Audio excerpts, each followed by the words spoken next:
अजीज़ तलबा व तालिबात, अस्सलाम वालेकुम। आज के लेक्चर में हम आपको एप्लीकेशन लिखने का तरीका सिखा रहे हैं। चलिए शुरू करते हैं। सबसे पहले पेज के लेफ्ट साइड पर आपने, जैसा कि आप देख रहे हैं, सबसे ऊपर लिखना है द प्रिंसिपल। द का टी और प्रिंसिपल का पी कैपिटल लिखना है। प्रिंसिपल के एल के बाद जो है वो कॉमा डाल देना है।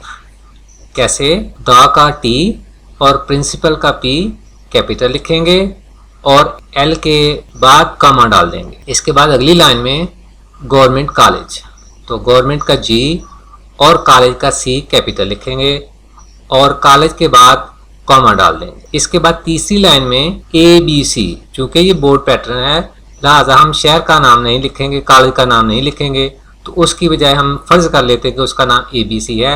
लिहाजा ये तीनों कैपिटल आएंगे, ए बी सी और हर ए के बाद फुल स्टॉप। आप देख रहे हैं कि the principal, government college, A B C, ये 3 या 4 लेटर्स की जगह छोड़कर थोड़ा सा आपने आगे लिखना है।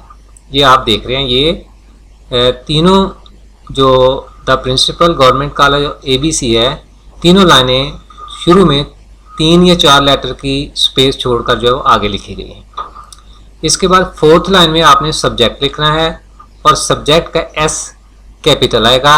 इसके बाद कोलन, कोलन लिखने के बाद आप एक लफ्ज़ की जगह छोड़कर आगे जो भी सब्जेक्ट है, जैसे यहाँ पर हमने फर्ज किया है कि आप इशुएंस ऑफ करेक्टर सर्टिफिकेट के लिए अप्लाई कर रहे हैं। यहाँ पर जो तीनों लफ्ज़ हैं उनका पहला पहला लेटर कैपिटल कर देना है। याद रखें कि टाइटल खा किसी स्टोरी का हो या ऐसे वगैरह का, सवाए प्रेपोजिशन, आर्टिकल्स या हेल्पिंग वर्ब्स के बाकी जितने भी वर्ड्स होंगे, यानी उसमें नोन हो सकता है, एडवर्ब हो सकता है, एडजेक्टिव हो सकता है, तो उनमें से हर एक का पहला पहला लेटर कैपिटल आएगा।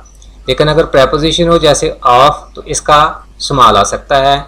इसी तरह अगर कोई आर्टिकल हो जैसे ए एन या दी, तो उसका पहला लेटर स्मॉल आ सकता है। इसके अलावा हेल्पिंग वर्ब्स हो जैसे is, are, am, will, shall etcetera, तो इनका पहला लेटर जो है वो स्मॉल आ सकता है। लेकिन जो मेन वर्ड्स हैं उनका पहला पहला लेटर कैपिटल ही आएगा। तो यहाँ पर इशुएंस, करेक्टर और सर्टिफिकेट का पहला पहला लेटर आपने कैपिटल लिखना है। तो ये हो गया सब्जेक्ट। अब इसके बाद नेक्स्ट लाइन में जो 5th लाइन बनेगी, आपने सैल्यूटेशन लिखना है, यानी रिस्पेक्टेड सर, या सिर्फ सर अकेला लिख सकते हैं, या रिस्पेक्टेड मैडम लिख सकते हैं, या सिर्फ मैडम या मैम लिख सकते हैं। अगर यहाँ पर 2 वर्ड्स हों तो दोनों का पहला पहला लेटर कैपिटल आएगा।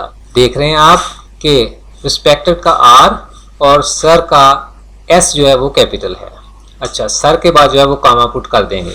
इसके बाद बॉडी ऑफ द एप्लीकेशन आ जाएगी, तो वो जितनी भी है 3, 4, 5, 6 यानी जितनी भी लाइनों में वो हो, लिखने के बाद आपने जो एंड है उसको आप राइट साइड पर ले जाएं। तो योर्स ओबीडियंटली, गुज़श्ता लेक्चर में मैंने आपको बताया था कि अगर यहाँ कोई एल वाई वाला लफ्ज़ हो जैसे ओबीडियंटली, ट्रूली, अफेक्शनेटली, तो उसके नतीजे में फिर क्या करते हैं कि योर के साथ एस लगा देते हैं। लेकिन यहाँ हरगिज़ आर के बाद अपॉस्ट्रोफी नहीं लगानी, एस योर के साथ ही आएगा। अच्छा, आप देख रहे हैं कि सिर्फ जो पहला लफ्ज़ है उसका पहला लेटर कैपिटल है, यानी योर्स का। ओबीडियंटली का ओ स्मॉल ही लिखना है। अब ओबीडियंटली के बाद कॉमा लगाएंगे और इसके बाद एक्स वाई जी आ जाएगा। X capital full stop, Y capital full stop और जी कैपिटल फुल स्टॉप। इसके बाद चूँकि यहाँ ऊपर डेट नहीं लिखते, तो डेट जो है अब ये लास्ट में आएगी। कैसे लिखेंगे? लफ्ज़ डेट नहीं लिखना, डेटेड लिखना है।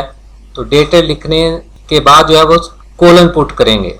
डेटेड का डी कैपिटल आएगा, इसके बाद कोलन, यानी ये जो 2 नुक्ते होते हैं कोलन, और उसके बाद नेम ऑफ द मंथ। ये आपने पूरे स्पेलिंग्स लिखने हैं, OCT लेकर डॉट नहीं डाल देनी, फुल स्टॉप नहीं डाल देना, यानी अपने पास से एब्रीविएशन नहीं बनाना।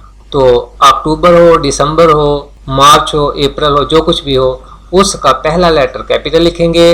उसके बाद डेट, फिर कॉमा और फिर ईयर यानी सन, और सन लिखने के बाद जो है फुल स्टॉप डाल देंगे। इसके साथ ही ये लेक्चर अपने इख्तिताम को पहुंचा।